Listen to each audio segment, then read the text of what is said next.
Hey Shinobis.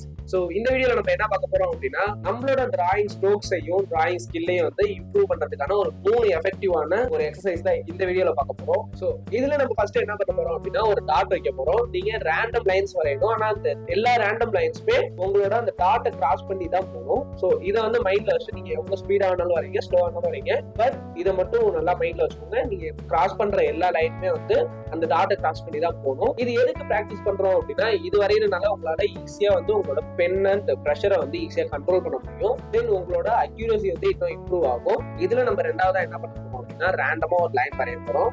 இந்த லைனுக்கு மேல கீழே வந்து ஒரு கோடு, ஐ மீன் எட்ஜஸ் வந்து நம்ம மார்க் பண்ணிக்கிறோம். இந்த மார்க் பண்ண ஹோல் லென்த்துக்கு வந்து நம்ம சென்டர் லைன் கண்டுபிடிக்கணும். இதுதான் வந்து எக்ஸசைஸ். ஸோ இதுல நீங்க பாக்குறதுலே வந்து நார்மலா எது சென்டர் லைன் அப்படிங்கறத ஃபைன் பண்றதுக்கான இந்த ஒரு பிராக்டிஸ். இது எதுக்கு அப்படின்னா இது நீங்க அனாட்டமியா டிரா பண்றப்ப இது ரொம்பவே யூஸ்ஃபுல்லா இருக்கும். ஒரு ஹியூமன் பாடி வரைகிறீங்க அப்படின்னா அது வந்து ஒரு மெஷர்மெண்ட் வச்சுதான் வரைவாங்க. ஸோ அந்த மெஷர்மெண்ட் படி அப்பர் பாடி வரைகிறோம் அப்படின்னா அந்த அப்பர் பாடி ஹோல் லென்த்ல இருந்து 50% அப்பர்ல வரும். பேலன்ஸ் உள்ள 50% நம்மளோட லெக்ஸ் வரும். இதை வந்து கன்ஸ்ட்ரக்ட் பண்ணுவாங்க. இதை நம்ம பிராக்டிஸ் பண்ண உங்களுக்கு வந்து அனாட்டமி அண்ட் ஃபோர்ஷாட்டிங்லாம் வரைகிறப்ப ரொம்பவே ஈஸியா இருக்கும். இதை வந்து நீங்க ரெகுலர் பிராக்டிஸா வச்சிருந்தீங்க அப்படின்னா ரொம்பவே எஃபெக்டிவா இருக்கும். இந்த மூணாவது எக்ஸசைஸ் வந்து என் ஃப்ரெண்ட் வந்து இன்ஸ்பயர் ஆன அந்த பையன் வந்து இண்டஸ்ட்ரியல் அண்ட் ப்ராடக்ட் டிசைனரா இருக்கான். ஸோ அந்த பையன் வந்து நார்மல் டைம்ல சும்மா இருக்கிறப்போ ஒரு பென்னு பேப்பர் இருந்துச்சு அப்படின்னாலே நார்மலா ஒரு சர்க்கிள் ஒரு லைன் வந்து ஸ்கிராச் பண்ணிட்டே இருப்பான். சும்மாவே ஸ்கிராச் பண்ணுவான்.